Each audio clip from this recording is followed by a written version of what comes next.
I want you to pause for a moment, just 5 seconds. Think about the last week. Think about the hours between waking up and falling back asleep. Where did they go? Not the productive ones, not the ones where you were building, learning, loving, or creating.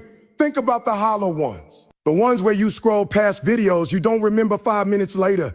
The ones spent in conversations that drained you. The ones wasted on worry about things that never happened. The ones lost to waiting for permission that was never going to come. That is the subject of this speech. Not productivity hacks, not hustle culture, not squeezing every second for profit. Something deeper, something almost sacred. The fact that your time is the only non-renewable resource you will ever own. You can earn back money. You can repair relationships. You can rebuild a house. But you cannot relive a single second of yesterday. Not one. So when I say, don't waste your time, I am not telling you to work more. I am telling you to wake up. Let me be direct about what time wasting actually looks like, because we have been taught to define it wrong. Most people think wasting time means being lazy. It does not. Lying in a hammock with a good book, staring at the clouds, playing with your child, cooking a slow meal, none of that is wasting time. That is living time. Real waste is something else entirely. Real waste is doing things you do not respect with people you do not like to impress others you do not even care about. Real waste is staying in a job that kills your spirit, not because you need the money to survive, but because you are afraid of what your relative will say. Real waste is sitting through a 3-hour meeting that could have been an email, then complaining about it for 2 more hours. Real waste is being busy all day, but at the end having nothing to show except exhaustion and the vague feeling that you have been running on a treadmill going nowhere. Here is the hard truth that no motivational video will tell you. You are not just wasting your time. You are spending your life. Every hour you spend doom scrolling through bad news you cannot change. You are spending your life. Every evening you spend watching a television show you do not even like because it is easier than deciding what to do. You are spending your life. Every weekend you spend with people who make you feel small just because you have known them for 10 years. You are spending your life. And the math is brutal. 70 years, 80 if you are lucky. But subtract sleeping, eating, commuting, chores, what is left? Maybe 40 years of waking hours. And half of those are already gone for most of you listening. So the question is not, do I have enough time? The question is, am I willing to keep pretending that I don't know exactly where my time is leaking? Look at your phone. Right now, I am serious. Look at the screen time report from the last 7 days. Do not justify it. Do not say everyone does it. Just look. How many hours? 4, 5, 6 per day. Multiply that by 365. Multiply that by 10 years. That is years of your life. Years. Spent watching other people live, watching arguments between strangers, watching products you do not need, watching tragedies you cannot fix. And what did you get in return? A little dopamine hit, a little numbness, a little escape from the discomfort of silence. Is that worth years of your existence? Because that is what you have traded. Not spare time, not leftover time, your only life. I'm not saying technology is evil. I am saying unconsciousness is expensive. The greatest time waster is not any app or any person. It is autopilot.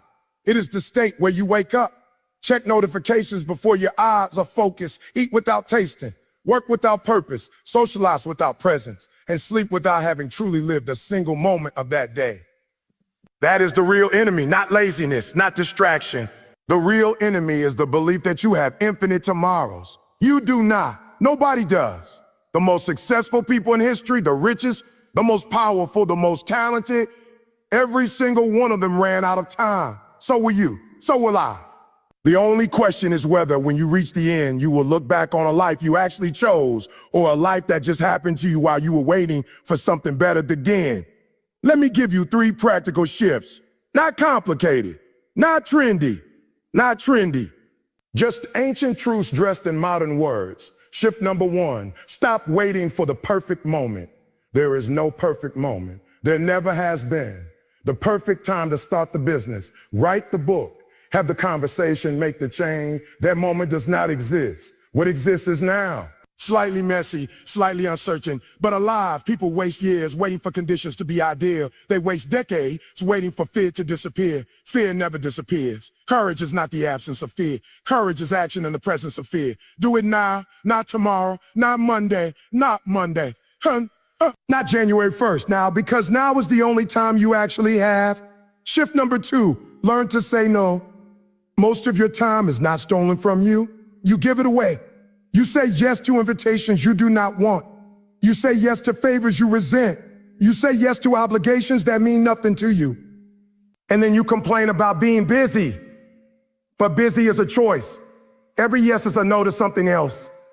When you say yes to a dinner with draining people, you are saying no to an evening of peace or creativity or connection with someone you love. When you say yes to an extra project that does not align with your goal, you are saying no to rest or growth or passion. Stop treating your time as if it is infinite charity to hand out to anyone who asks. It is not. It is your blood, your one chance. Guard it like the limited resource it is. That does not mean being rude. It means being clear. I cannot do that.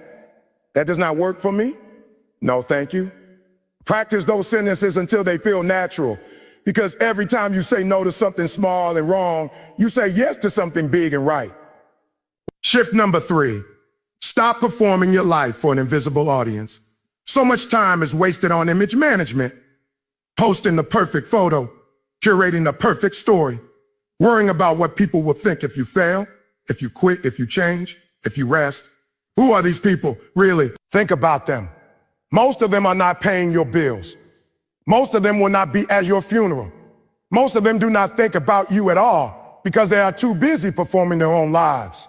The energy you spend trying to look productive, successful, happy, put together, that is energy you could have spent actually being those things, authentically, quietly, without the filter. Nobody on their deathbed ever said, I wish I had posted more. Nobody ever said, I wish I had impressed more strangers. They say, I wish I had spent more time with the people I love. They say, I wish I had let myself be happier. They say, I wish I had not cared so much about what others thought. Do not wait until the end to learn that lesson. Learn it now. Your time is yours, not your followers, not your neighbors, not your parents' expectations, yours. I want to talk about something uncomfortable, the fear of emptiness. One reason we waste time is because silence scares us. Being alone with our own thoughts scares us.